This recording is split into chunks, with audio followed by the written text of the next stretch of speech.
ピロス騎士団ガイア、お前に同行させてもらうぜ。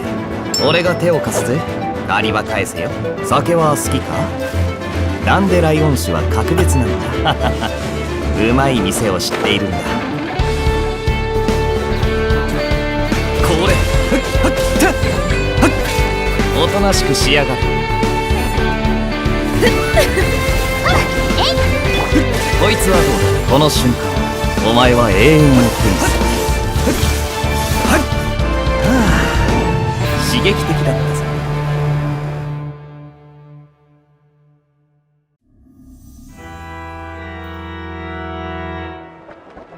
我が名はフィッシュル、断罪の公女、漆黒人滅の統治者なり。モンド、我が領地の小さき花園を眺めてると気分がいいわ。来たの、我が宿敵邪竜脱落よ。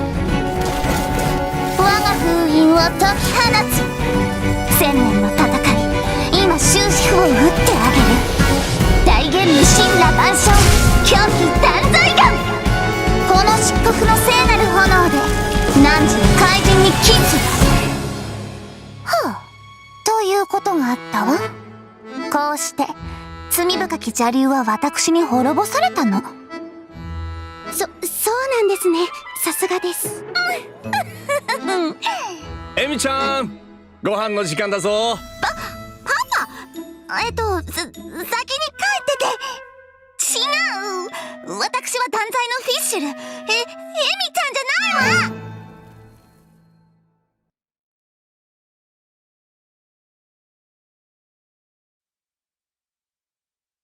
近頃、意図深き邪悪がモンドの表層に潜みうごめいている。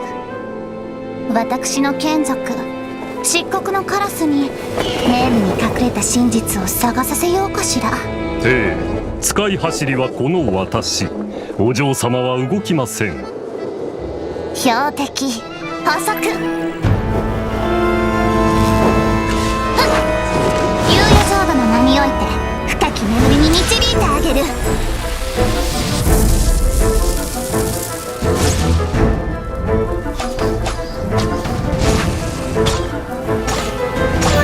散りなさい、我が宿敵よ。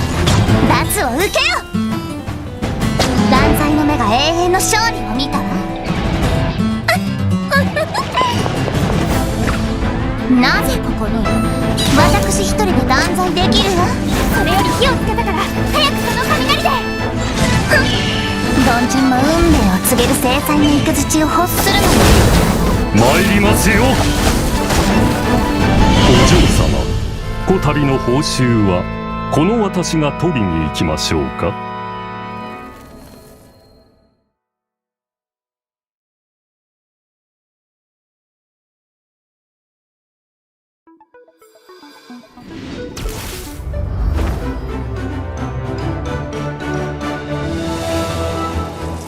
私はリーウェイから来たコックのシャンリー。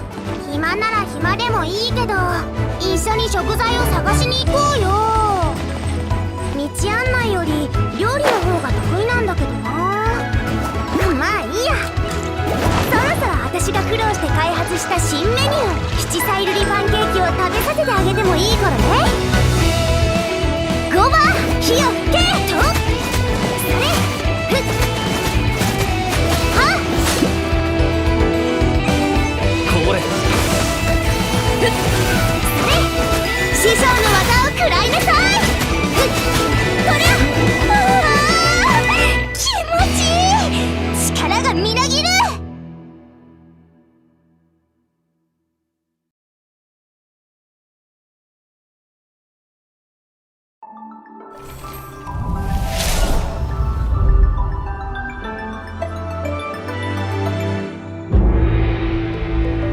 7キョンシーだ。あとなんだっけ。雪だるま作りたい。付き合ってくれる？涼しい、気持ちいい。手をつないで吹き飛ばされる。諸行無常生々流転。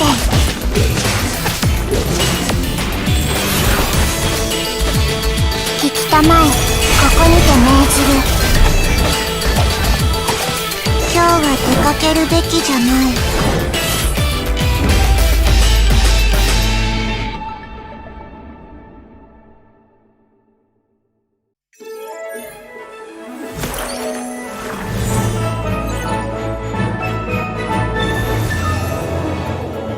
私の名前はアストローギスト・モナメギストス、偉大なる先生術師モナっていう意味です。器具の修繕費、予約したプラネタリウムの残金、どれを先に支払うべきでしょうか。物欲を抑えることは先生術師の修行の一部。質素な生活を送ることで世界の真実を覗くことができるのです。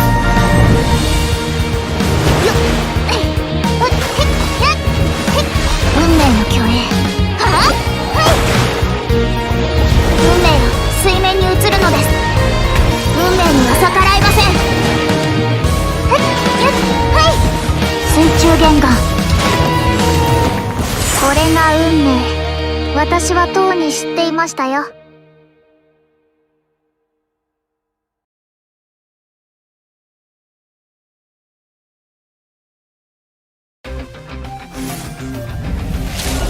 私は国聖リーウェ七世のユーヘンよ。無駄な時間を過ごしてると仕事が終わらないわよ。行こう、時間は有限よ。天閣の時は来た。1000年続いてきた秩序はついに終わる。この歴史的瞬間を私と共に見届けるわよね。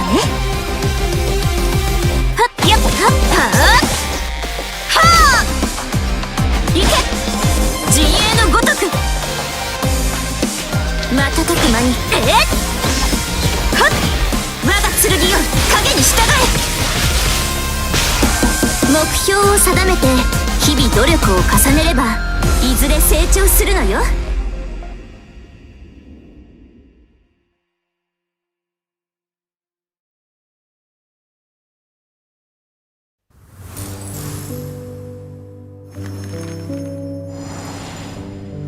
僕が話すは1000年も前の物語。ダンディライオンが貴族を退け、セピロスが形を成した。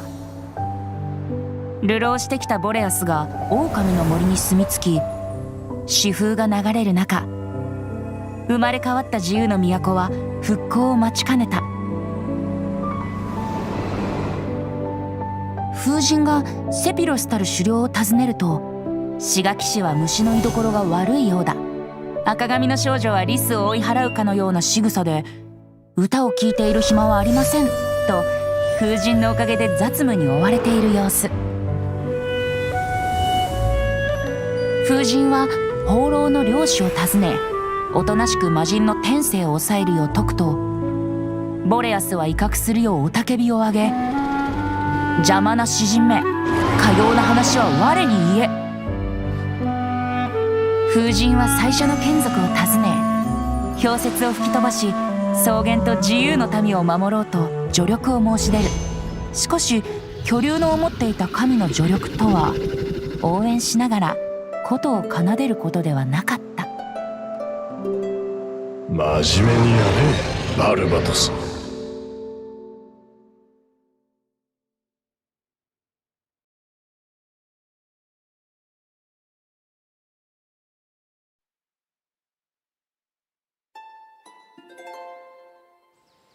語り継がれし古い物語。詩人は歌い出す。神々がまだ俗世にいた時代、はるか昔の物語である。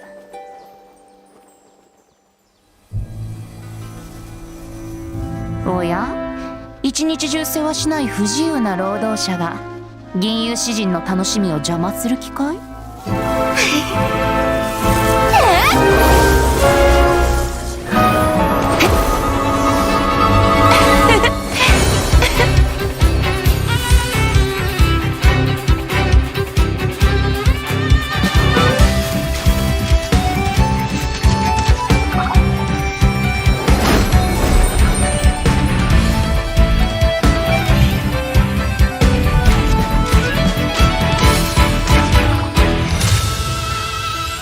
音符はね、そこらの聴衆に向けて奏でていいものじゃないんだ。好天の風を呼んでしまうからね。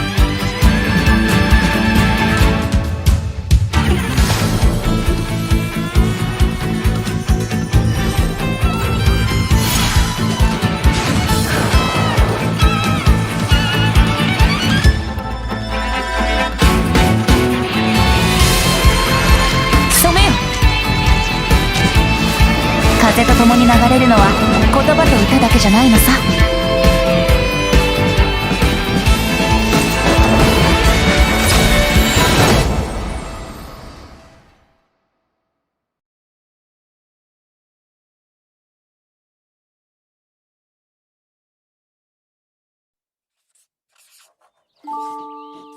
旅人さん、秘密を教えてあげる。実はね、夜になるとモンドにはお化けが出るんだよ。しー、誰にも教えないでね。みんなが眠った後に暗いとこから湧いて出て、セピルス騎士の姿で人を騙すの。クレイはね、反省室からその足音を聞いたから、ドアはドカーンと爆破して悪い奴らを追い払いに行こうとしたんだけど、クレイの目の前に現れたのは神団長で捕まっちゃった。本当に本物かな。絶対誰にも教えないでね。お化けの話はガイアお兄ちゃんが教えてくれたの。クレイだけに教えてくれたんだよ。ガイアか。クレイが堂々と反省室から脱走できるよう仕向けたのか。最近騎士団は子供の教育に甘すぎるんじゃないかしら。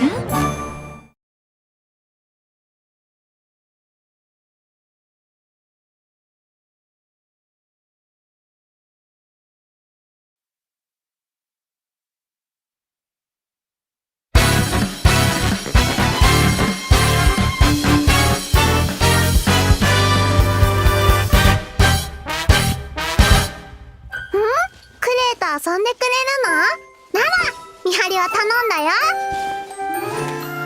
神団長が来たら教えてね。出発！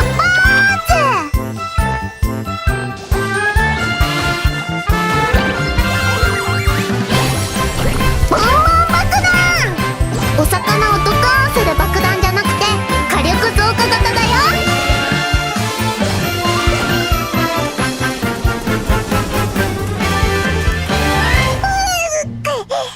クレイ、どうなるか分かっているな。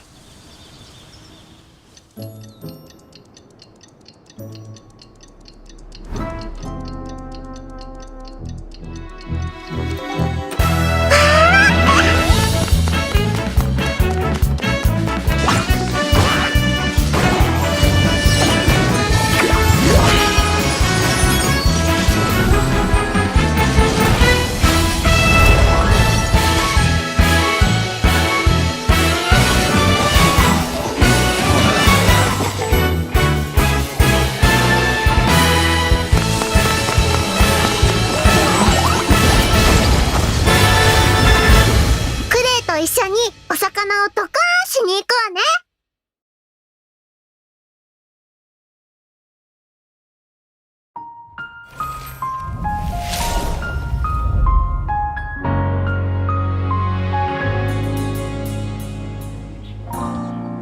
キャッツテールの看板バーテンダーリオナ。私のギャラはすっごく高いんだから。耳と尻尾はアクセサリーなんかじゃなくてカツレイン一族の血統の象徴よ。バーテンダーは忙しい身だから、たとえ勤務時間じゃなくてもレシピの研究をするの。だから用事がないのに邪魔しないで。ターゲットロックアップ。ゴーイ。私を甘く見ないで。反省しなさい、酔っ払いさん。別にあなたを待ってたわけじゃない。ちょうど休憩中だったの。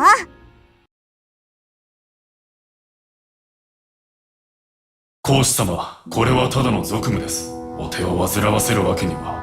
大丈夫だよ。ただ単に他にも用事があるだけだから。これで大金が手に入る。この地で商売ができなくなったとしても、これさえあれば遠方でやり直せるだろう。ですが旦那様、借金の方はいかがなさいますか？それは今返してもらうよ。誰だ？旦那様、お逃げください。何を借りようとも、それは避けようのない借りとなる。リーウェではこれを天行地義というらしいね。ファーディじゃと？どこから入ってきよった？誰かおらぬか？感情茶室のおもてなしを見せてやれ。はあ、興味をそそられる相手じゃないけど、まあ軽い準備運動にはなるか。予想外の収穫でしたね。このような俗物が数年前から所在のわからなかった近畿滅却の札を持っているとは。債務を回収するのが仕事だろう。何を隠していたかも気づけないなんて職務怠慢じゃないの。申し訳ありません。お力になることができず。もういい。さあ行くよ。はっ。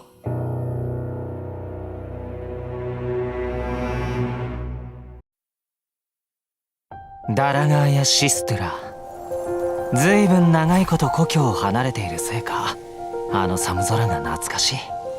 知っているだろう、俺は退屈な日々が嫌いだって。幸いなことにリーウェにはあらゆるところに導火線がある。こうして火をつけてやれば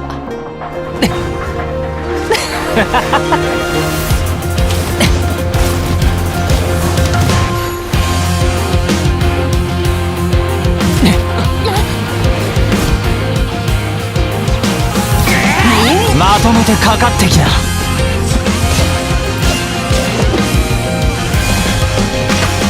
刺激が足りない。まあディナーの前のおやつとしよう。そろそろ締めか。すきやり。そうかな。賢い者は軽率に七へと足を踏み入れはしない。勝って当然の結果だけど手加減はしないよ。というわけで兄ちゃんは野暮用でしばらくリーウェで暮らしている。ああ、トーニャ、どうか安心してくれ。上皇が望む未来、スネーシナヤの望む結末が必ずやってくる。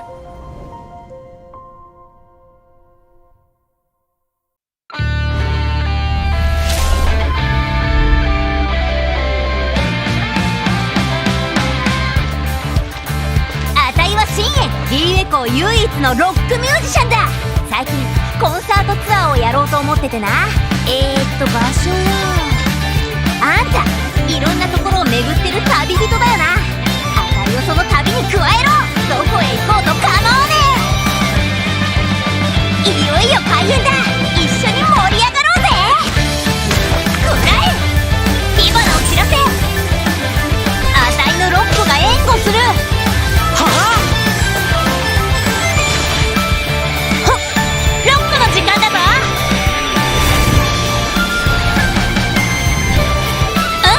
このリズムだ。熱々の絶好調。今度のステージを楽しみにしてな。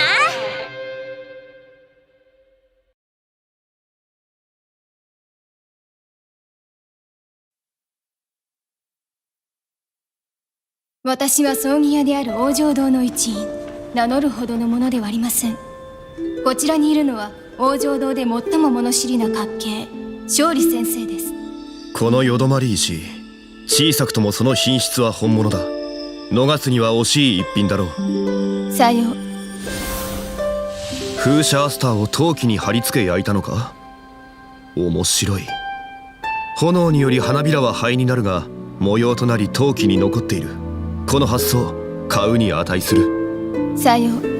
これほどまでに形の似た石箔は珍しい。そもそも採掘自体が難しい鉱石。買うべきだ。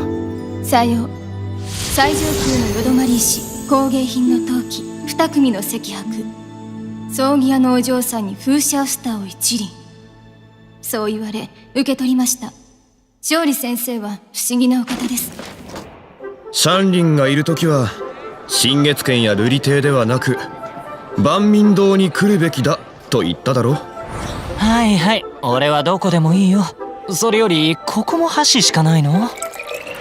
リーユへの美食を楽しむには箸の練習をした方がいいぞ。勝利さん、今日はおすすめの清泉町の豚肉があるよ。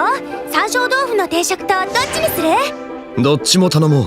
シャンリンの新メニューを祝うためスネージナヤの習慣にのっとりチップを渡した。勝利先生は損得を気にせず情を重んじる気前の良いお方ですが、その気前は結局王城堂が背負うことになります。ですが今回の請求も北国銀行が持つことになったので助かりました。いらっしゃい。このかんざし以外ならご自由にどうぞ。なぜこれは売らないのだ？ああ、これは妻の薬を買うため金に困った男が質に入れたのだよ。取りに来るまで保管しておかなきゃならん。ほう。倍の金額でそのかんざしを買い取った。かんざしを返した上にその生活費まで。葬儀屋のお嬢さん、この件は内密にどうか経費で落としてくれ。おいしいものをご馳走しよう。はあ、まったく勝利先生に関わると大変なことばかりです。それは書物に記されたかつてのリーユへのことです。海は妖魔に侵され、山は水地に奪われました。それに対し元王帝君は1000人を召集し世界を取り戻そうとされたそうです。伝説によりますと、帝君がその時に放った言葉は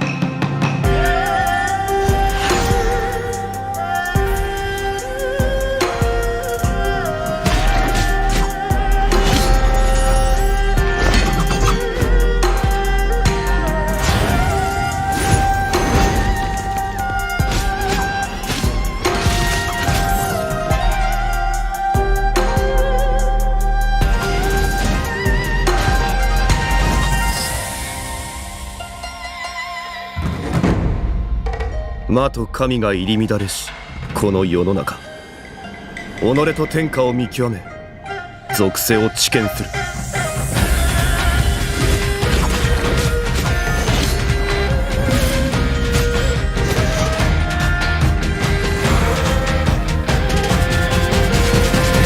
天道万象。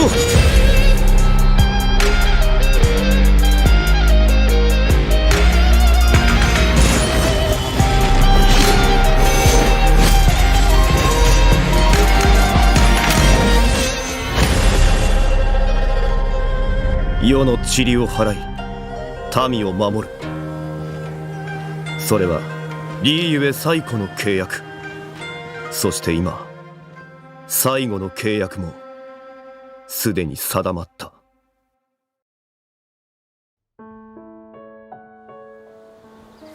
錬金術は万象の真理に触れる見業。君と僕が研究する生命の課題においてスケッチはとても重要なんだ。アルベド先生は興味のあるものだと驚くほど絵が上手になりますよね。立ち上がれ。宇宙と地層に挟まれし命の灰を、汝に生の光を。スクロース、どうかな。ああ、さすがアルベド先生。次のスケッチはビショップにしよう。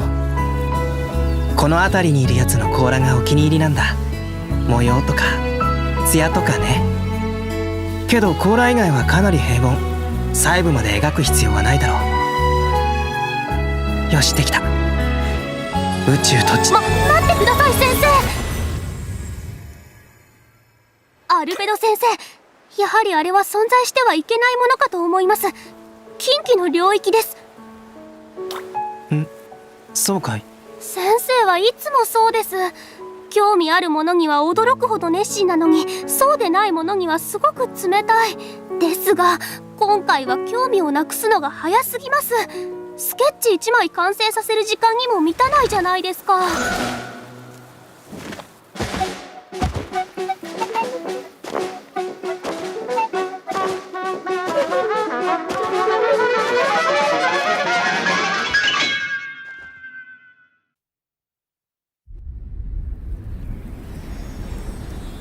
れがティマイオスの新しい研究成果か。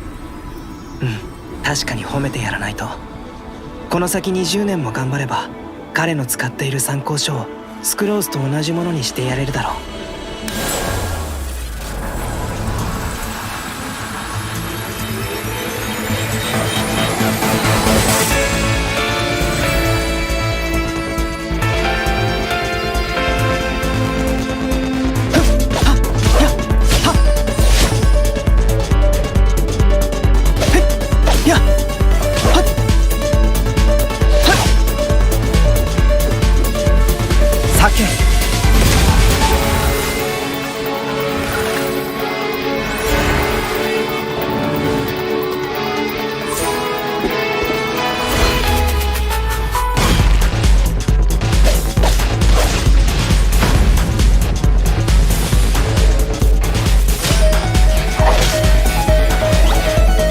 今こそ誕生の時。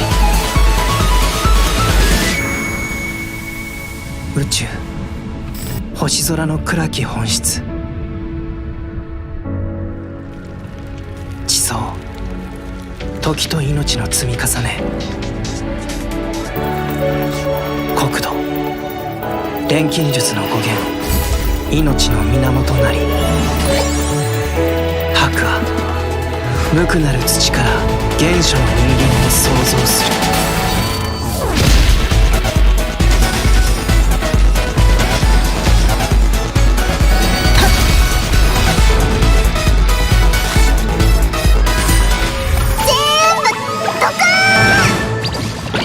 くれ、元素クルーシブルに投げちゃダメだ。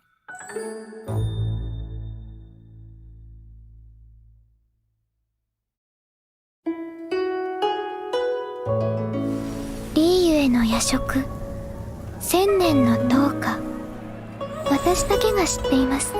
昇りつつある神聖の千年も前の姿を私だけが覚えています。瑠璃百合がいつ露を結ぶのかを。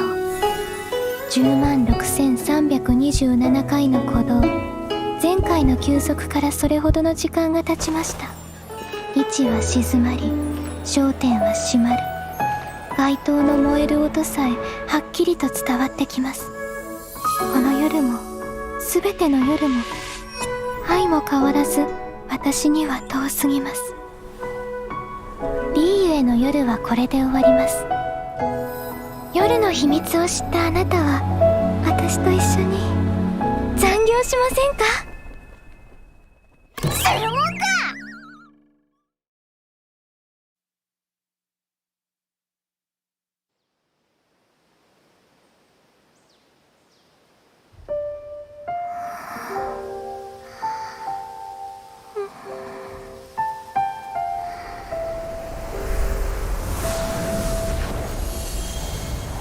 スイートフラワー、ものすごく糖分が高い植物です。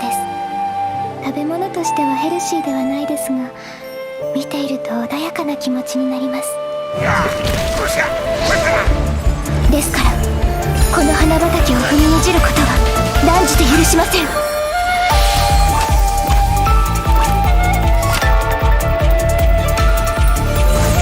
相関化粧、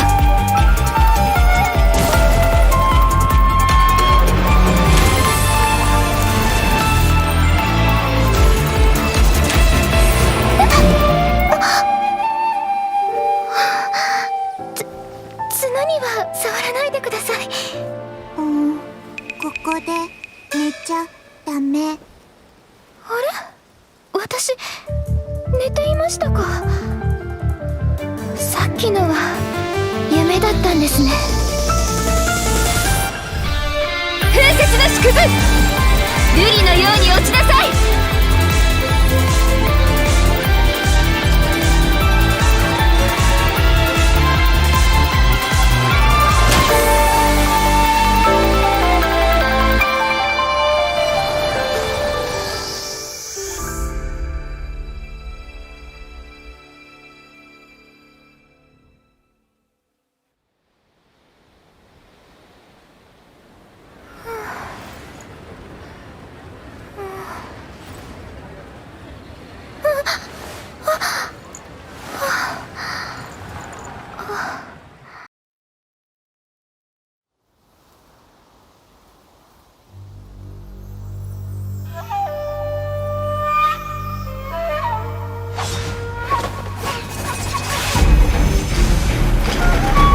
我は魔を下す仙人雑魚ども邪魔をするな。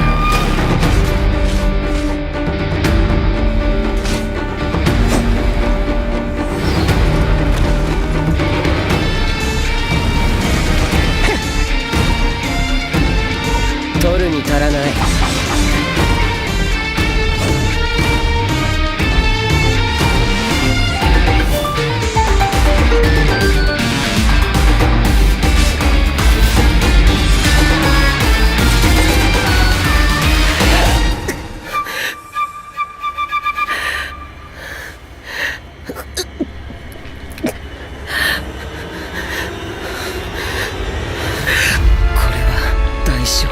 摂生してきた報い、商業無常、一切回復。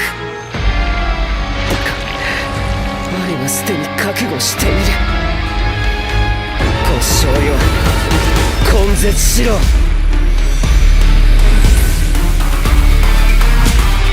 散れ。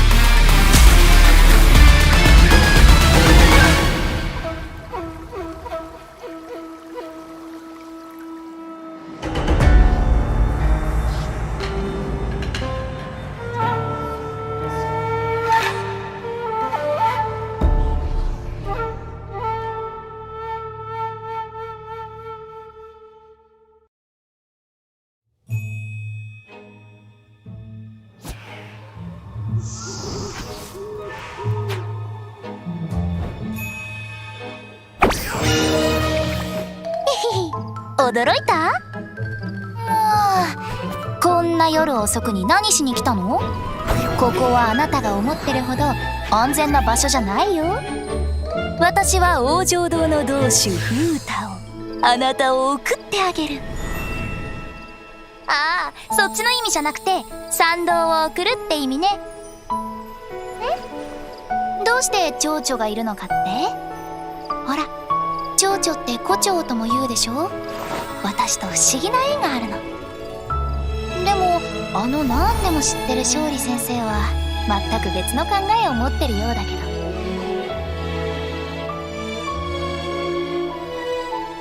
さて、もう少しで安全な場所に着くよ。もう危ないところに行っちゃダメだからね。もちろん冒険が好きなら私は止めないけど、だって冒険者は王城堂にとって一番の有料顧客だもん。だからサービスしてあげる。そうだ、旅の仲間はいる？ 2 人目からは半額だよ。ねえ、お得でし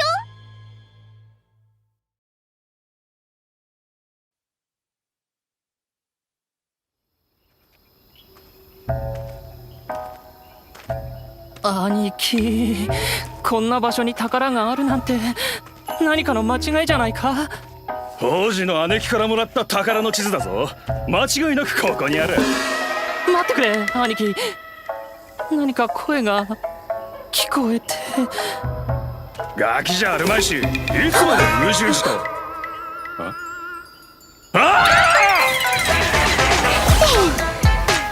兄貴、やっちまえ。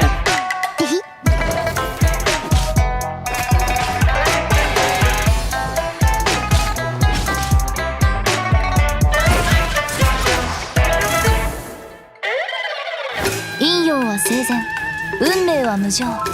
蝶の火を借り、汝の道を示さん。ほんとつまんない人たち。ファードゥイなんかをからかう趣味もないし、このまま倒しちゃおっか。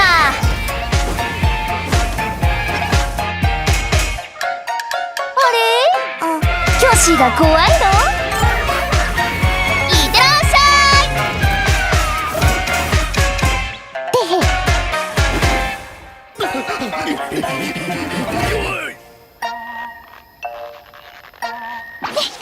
あーばよー。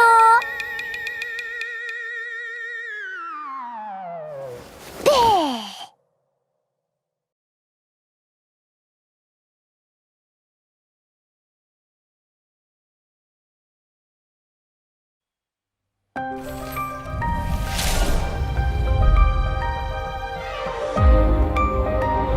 私ただのつまらない人間よ。見ての通り教会も仕事も好きじゃないし、あのシスターたち本当に鬱陶しいわね。私がここにいること絶対に教えないでよ。祈りなさい。神や他の誰かのためでなく自分のために。ほっ、そこ。はっ、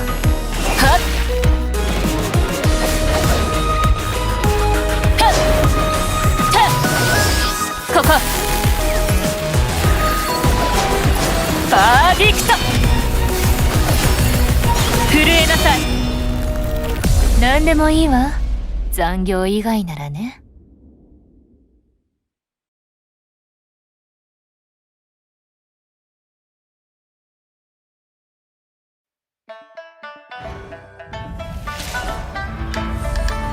私はエンヒ、リーユエ公の法律家の頂点に立つものだ。商事紛争、民事調停、刑事手続きとあらゆる分野に精通している。法は制約であり道具でもある。しっかりと頭に入れておけ。もし忘れたらもう一回教えてやらなくもない。守るべし律に従ってこそ全てを紐解く法を得られる。はっ、ほれトン、それ燃えよ。そこだ。さあ律縁イン。とにかくだ。私が頼りになるのは絶対に間違いないからな。は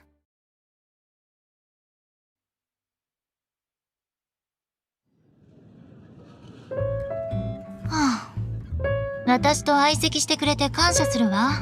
他の客からは避けられているの。この恨みは覚えておかないと。まったく、そんなに私の血筋が気になるっていうの？復讐といっても彼らとは関係ないのに。グンヒルド家、ラグビンド家、そしてローレンス家。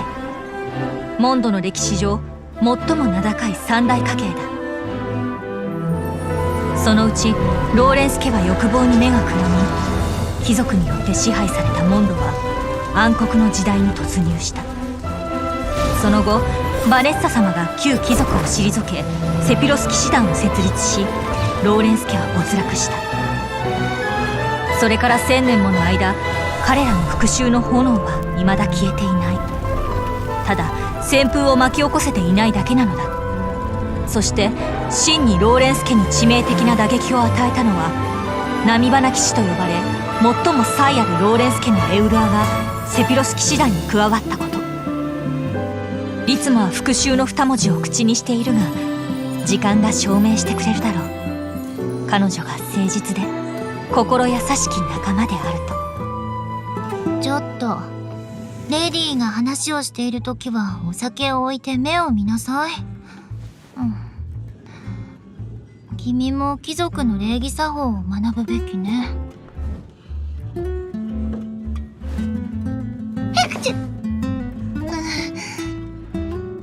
またグンヒルド家の娘が私の陰口を言っているに違いないわ。この恨み覚えておくわ。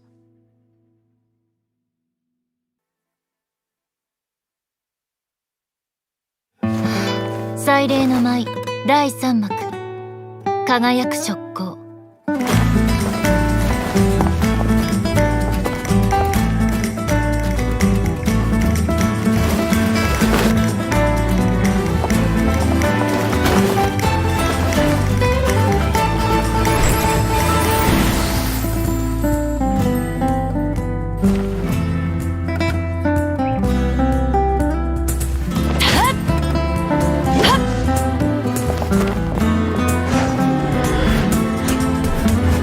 名門貴族がその高貴さを誇示するためだった儀式を、今ではただの余興。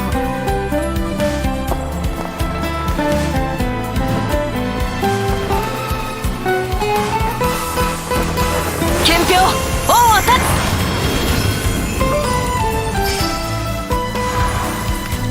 罪人の末裔が自ら復讐の枷を解き放つの。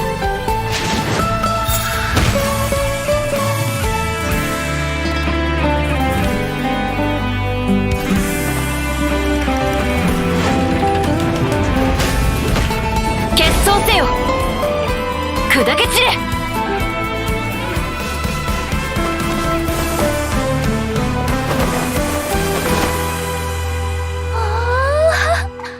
いつまで覗き見しているつもり？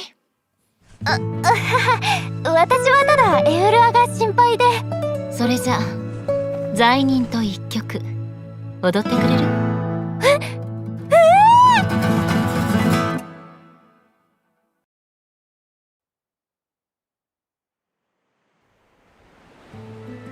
波のさざめきは竹林の葉がすれ合う音とかすかに似ているでござるな。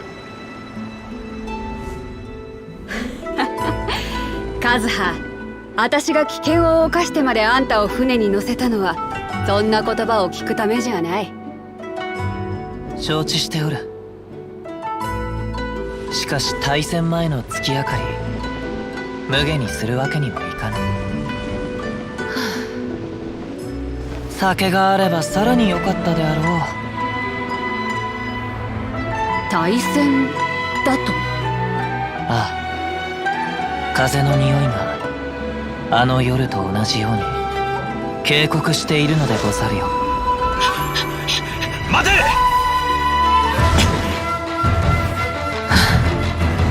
約束の航行まであと一歩であったが結局は避けられぬということか。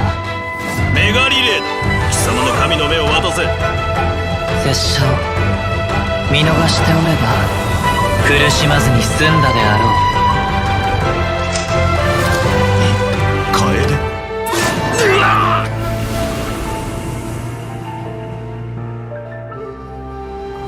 姉君、事前に帆を上げてはくれぬか。嵐に備えるでござる。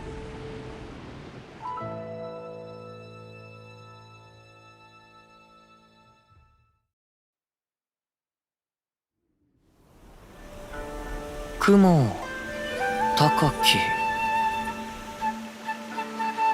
日暮れの空に、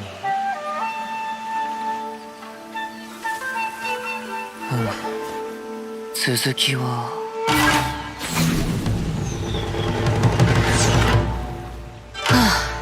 まったく至強が湧かぬ上に邪魔までされるとは。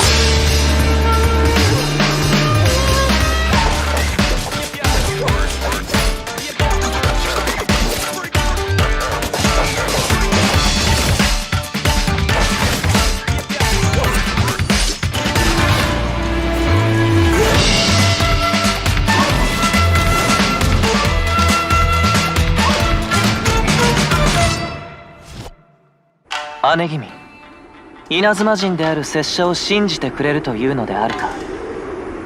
人の心とは海の空と同じ、いつでも変わりうるのに。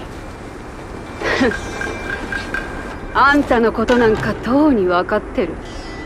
ほう、察すればすでに見破ったと。これしきの賊、本気を出すまでもない。もみちばを散らまく惜しみ。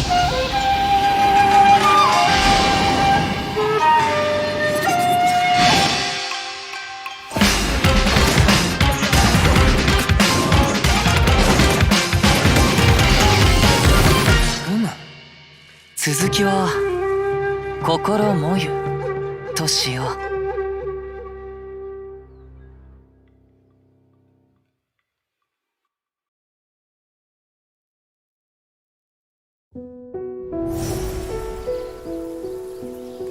社奉行は普段巫女さんたちの神事を手伝っています。それと舞踊などの芸に関わる管理も。家の教えにより幼い頃から礼儀作法、書画、茶道、剣術術を学んできました。白鷺の姫君。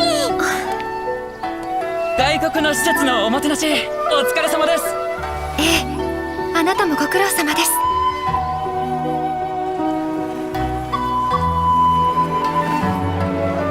これは。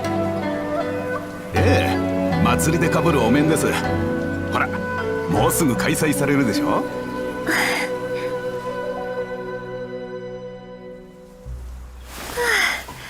奉行府に戻るとしばらくは楽にできますね。このお面、いつお買いになられたのですか？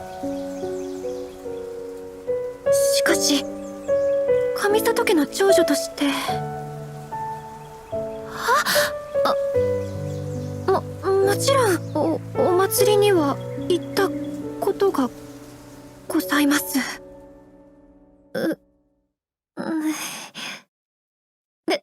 ではお互いに身分を隠していきませんか？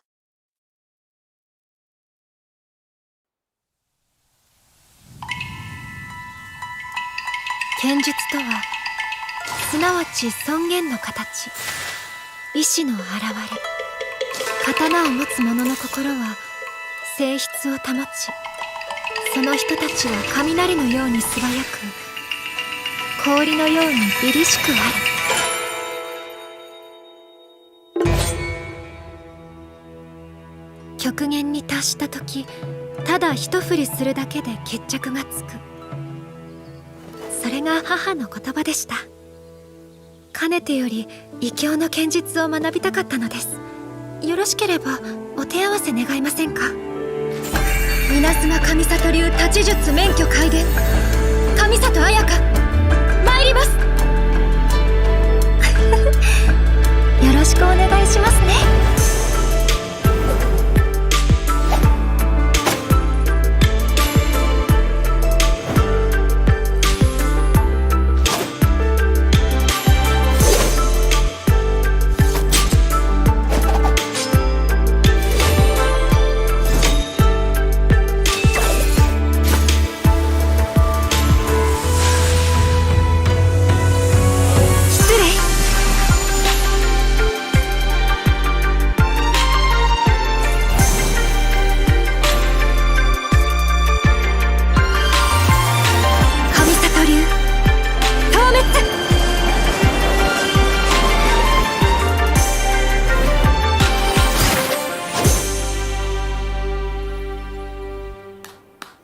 さすがはお嬢、相変わらずしなやかで華麗な動きだけど力が入りすぎてる。これじゃ怪我をさせる可能性が。力ですか？まだ調整が必要なようですね。トーマ、旅人さんが来るまでもう少し練習に付き合ってください。ああ、お嬢。旅人さんはどのような剣術を使うのでしょう。楽しみです。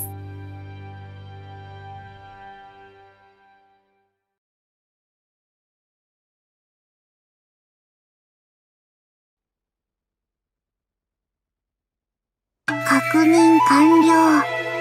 周囲に巫女姉さんの姿はないな。今夜はぐっすり眠れるぞ。風吹く時は逃げる時。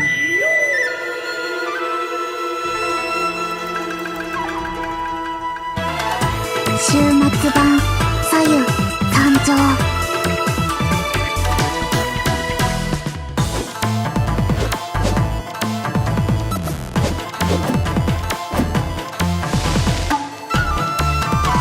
遁走の極意。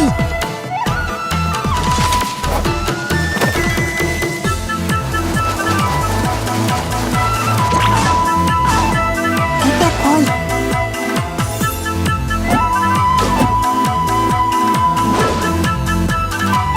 寝てもいいか？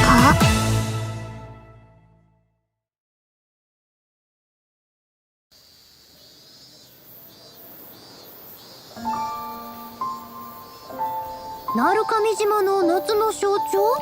ん？なんでそないのこと聞くんや？トーマのやつに言われたんか？せやったら周りの人に聞いてみ。鳴上島の夏の象徴か。その答えはそうだね。誰もが知っていることだろう。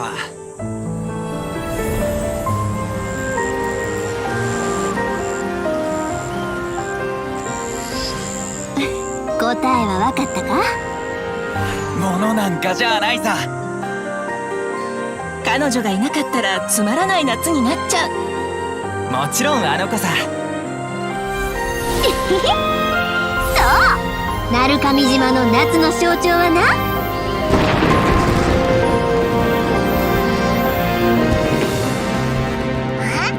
結局何だったんだよ。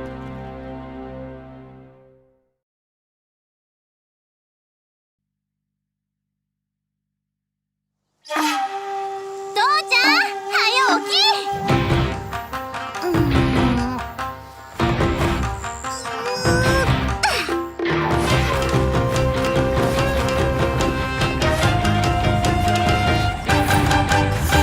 またえらく珍しい客やな。うちが案内しとるわ。ピューピューピュー。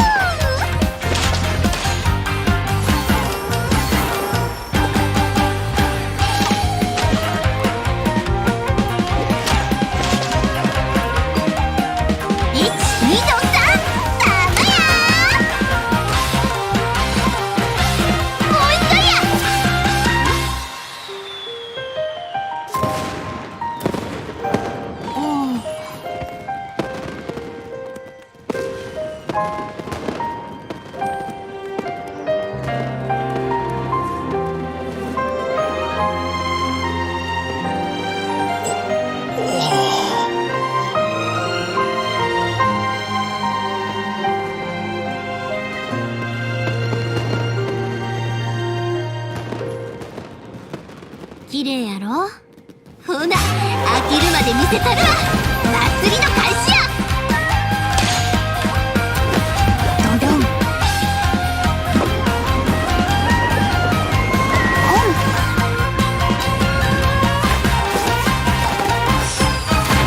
せやから、もう花火大会に手出さんとき。ただ改心したいっちゅうんなら、おどけながら子供たちの前で鬼のふりして花火大会を盛り上げてくれたら見逃してやっても。よいみや、もうとっくに行っちゃったよ。は？うちの話最後まで聞き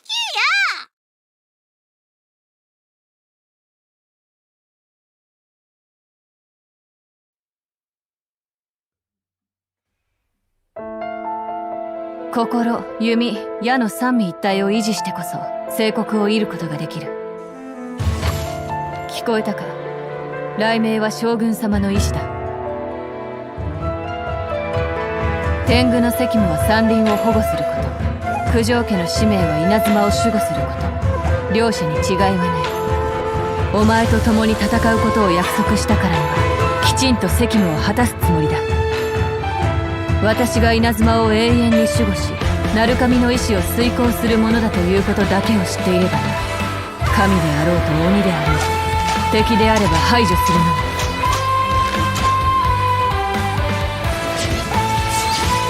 来戦！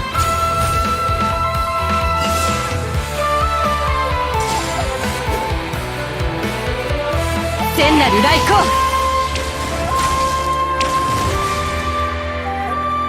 将軍様の永遠を実現する。それが私の願いだ。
ん。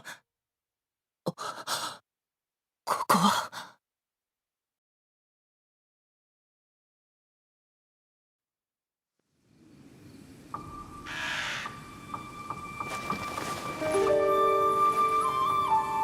鳴神の国は幾千年も変わっておらぬ。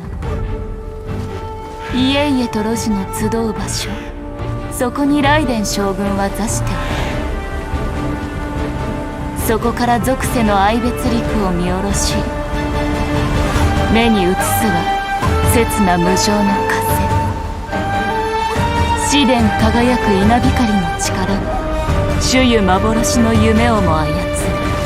無意味な執着も無名な渇望も儚く消える白露を払い、将軍が追い求めるのは無念無臭の永遠である。永遠のみが天理に最も近づけるでしょう。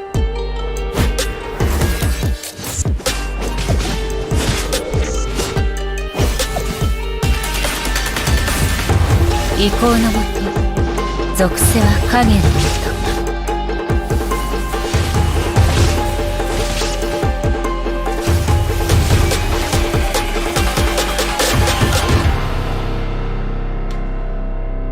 幻とは浮世。本質にすがってこそ存在せし者。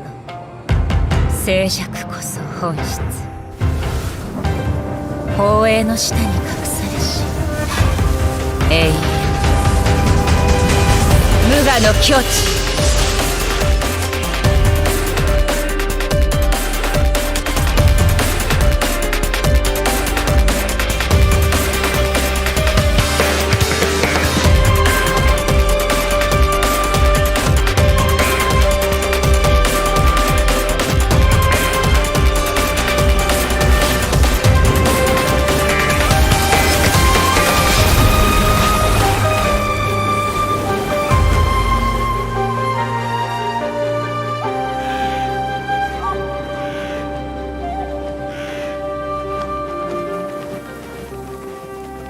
ぬるがうちに見るおの宮は夢と岩む儚き世もうつつとは見ず。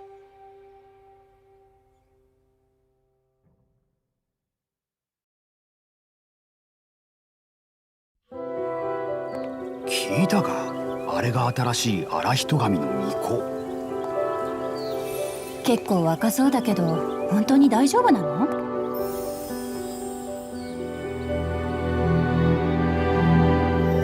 覚えておきなさい、ここみ。荒人神の巫女になれば渡積島を託されることになる。今後は人々の期待に応えられるよう励むのじゃ。そう、私は統治が得意ではありません。私が得意なのは傭兵の道とはすなわち勝利、この一言につきます。死傷者を減らし敵に大打撃を与えること。本作戦ではシャコとチンアナゴの2小隊が敵をおびき寄せ、戦局が有利であれば甲状戦術で、でなければメカジキ小隊を後ろへ回らせ兵糧を燃やします。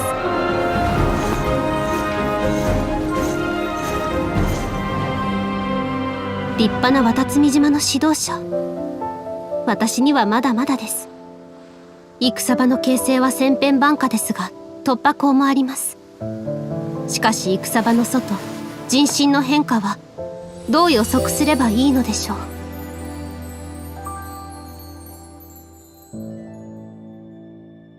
時間があるときに産後宮へ来てお話ししませんか？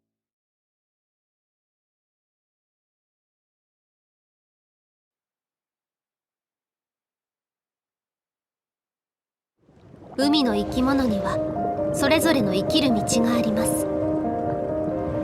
強大な個体を前にした時、魚の群れはかわそうとしますが、運が悪ければ食べられてしまうでしょう。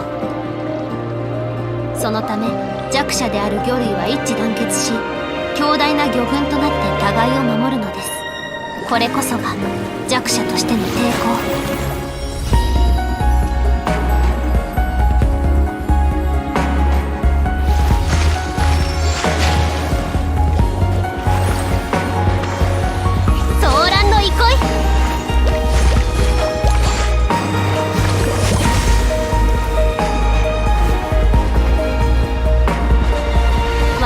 祖先はかつて暗い海底に住んでいました。彼らが初めて星空を見た時、どのような気持ちを抱いたのでしょう。それを思うと目の前にある光をより大切にしたいのです。海のちぎりよ、